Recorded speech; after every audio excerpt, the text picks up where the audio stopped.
Vriende, goeiemôre. Dit is Dinsdag die 17de Junie en ons is by Koffiekuier 948. Nou ek hoop dat jy 'n baie goeie lang naweek gehad het en hopelik kon jy so 'n bietjie saam met vriende en familie ook kuier en die tyd spandeer. En belangrik, ek vertrou dat jy ook gister Nasionale Jeugdag gevier het. Deur eenvoudig 'n bietjie na te dink oor wat die jong mense in ons lewe ook beteken, wat 'n verskil hulle maak in ons lewenskonteks en ook in die koninkryk van God hier op aarde. Mag jy dit altyd onthou. Ek wil vanoggend weer so vlugtig saam met julle kyk na Johannes 16, daardie gedeelte waaroor ons Vrydag gesels het en waarby Janie Hougaard dan ook Sondag in erediens stil gestaan het.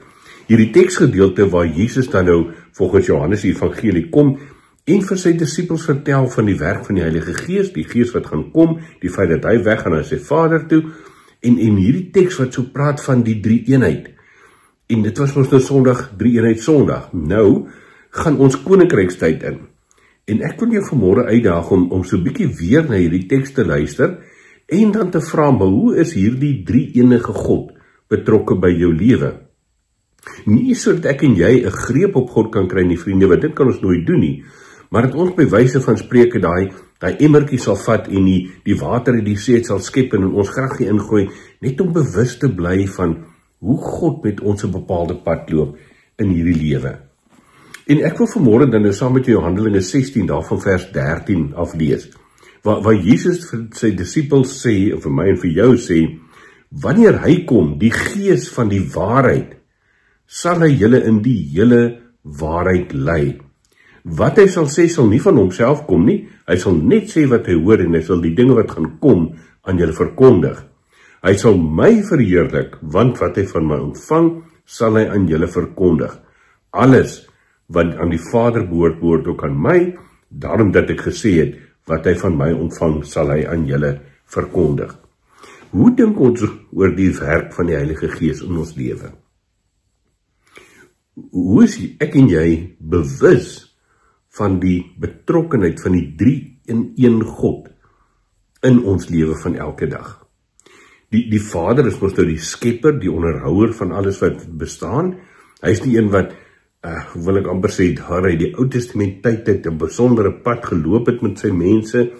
Die Here Jesus, as ons dink aan hom, dan dink ons aan sy koms aarde toe, sy versoeningswerk, die verlossing wat hy vir ons bewerk het aan die kruis, en die Heilige Gees, die een wat my en jou in ons elke dag se geloofslewe dan ook begelei. Maar dit gebeur soms, dalk meer dikwels, vriende, dat ons so bietjie verstrengel raak en dat ons vergeet dat ons 'n drie-enige God het.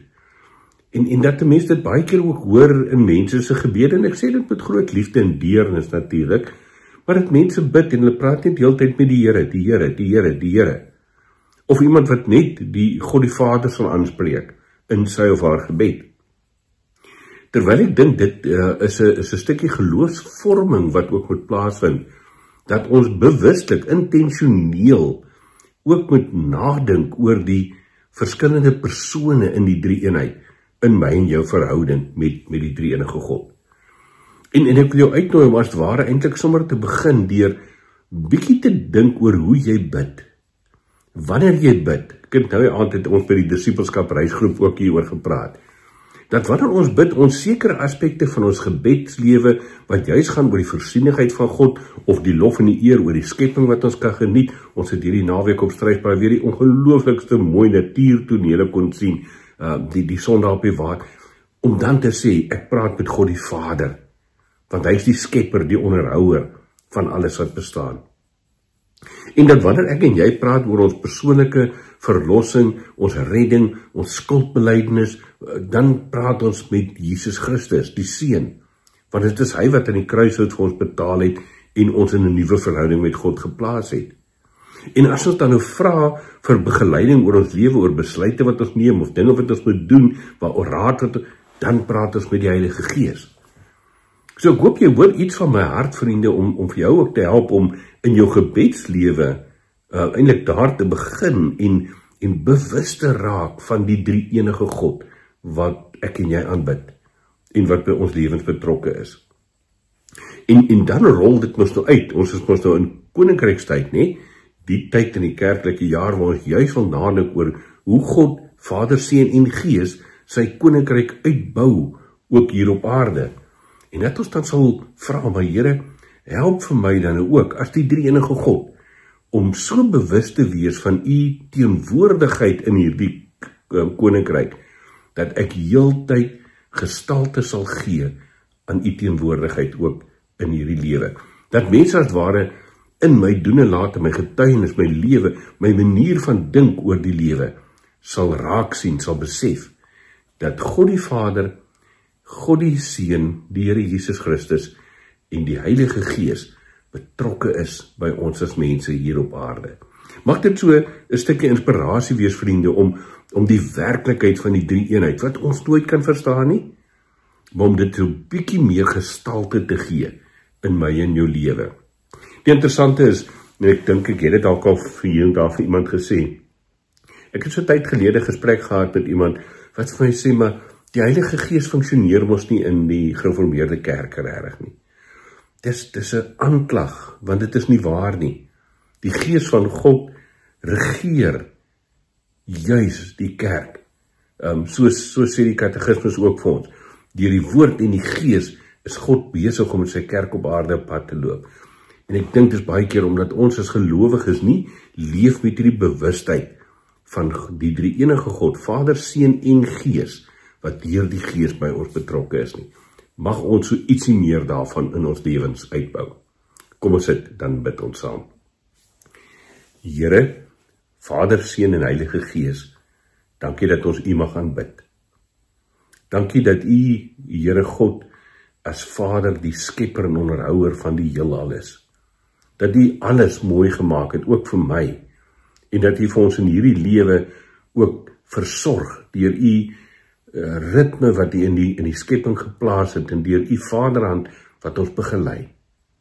En dankie Here Jesus dat u in 'n kruishout gesterf het, sodat ons in 'n verhouding met God kan lewe, sodat ons ook as nuwe skepsels hier op aarde u kan verteenwoordig. En daarom bid ons Heilige Gees, dat u vir ons ook sal begelei elke tree van die pad wat ons loop, sodat u al meer sigbaar raak in ons lewens. Dankie dat ons aan hierdie drie enige God, Here, dat ons aan die voete kan kom sit en u ons God noem.